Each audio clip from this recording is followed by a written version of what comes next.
Good evening, Gajentiv. Yom Kippur, it's a solemn day, a day of atonement, right?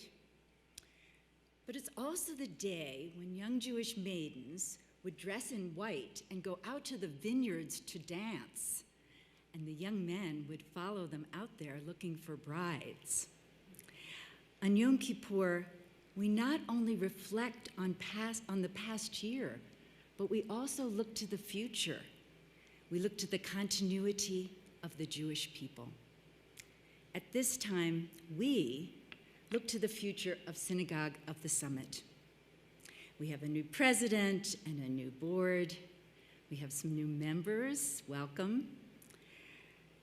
You know, we're a bit different than most synagogues. Most congregations wouldn't work the way we do, couldn't work the way we do. Imagine if we were in Denver or St. Louis. And of course, the biggest difference is our ability to survive and even thrive without a physical building. I think it's brilliant.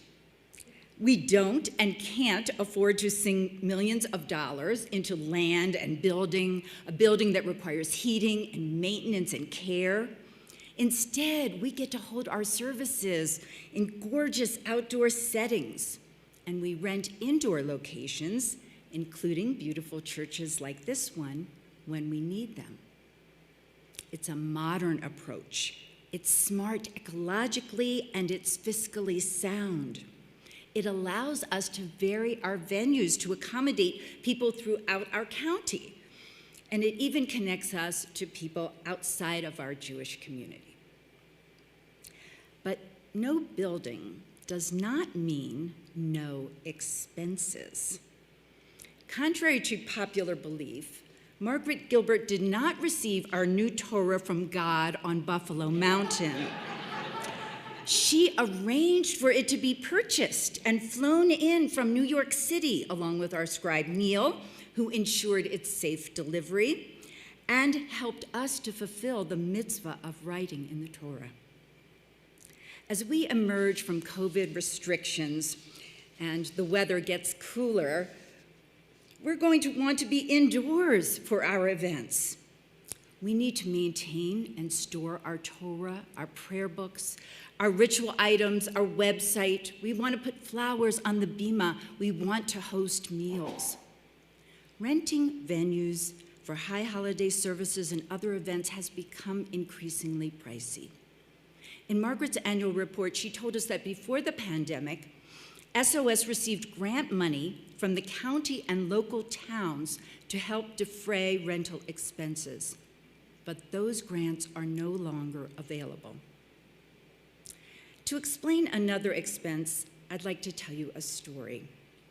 In September of 2005, my family arrived here as refugees from Hurricane Katrina.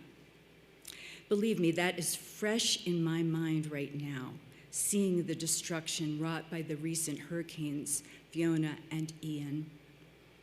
I remember how we felt when my family arrived here, and we were the luckiest victims of Hurricane Katrina because we had a house in Summit County. That was when we discovered Synagogue of the Summit. We were welcomed to Rosh Hashanah and Yom Kippur services. We were treated like mishpacha, family. We were invited to break fast and other meals in homes of people we hadn't even met. This congregation welcomed the stranger with open arms. It made us realize how much we had to be grateful for. We will always be grateful.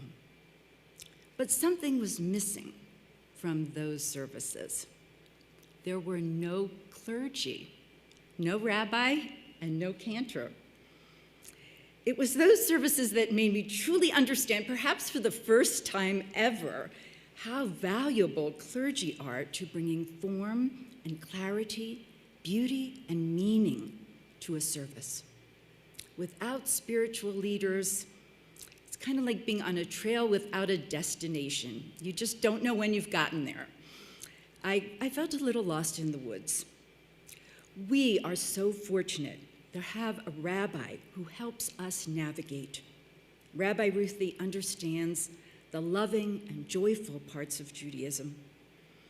If you were at the Torah celebration weekend, you saw Rabbi Ruthie in her element. She led our congregation in a celebration. She just didn't want to stop dancing, let me put it that way. And what about a high holiday service without music?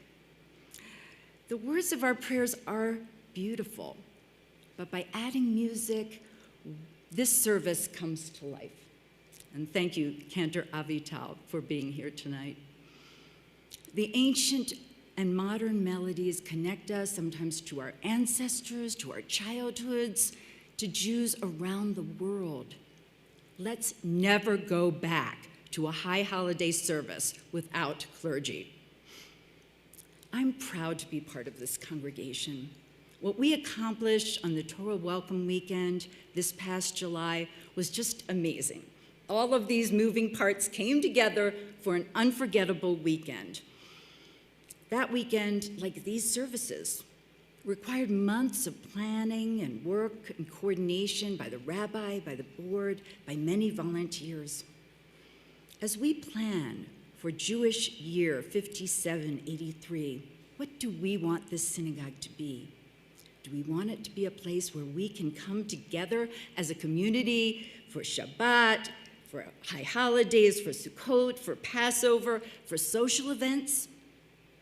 Let me tell you, during the past 2 years, and this is during a pandemic, I've learned to make challah and blintzes, discuss books, hiked, prayed, danced with the Torah in the Leadville Synagogue, played music, attended study sessions with the rabbi, joined mitzvah days, had the opportunity to write in the Torah, and of course, attend these beautiful high holiday services with a rabbi and a cantor. Our annual dues are incredibly low.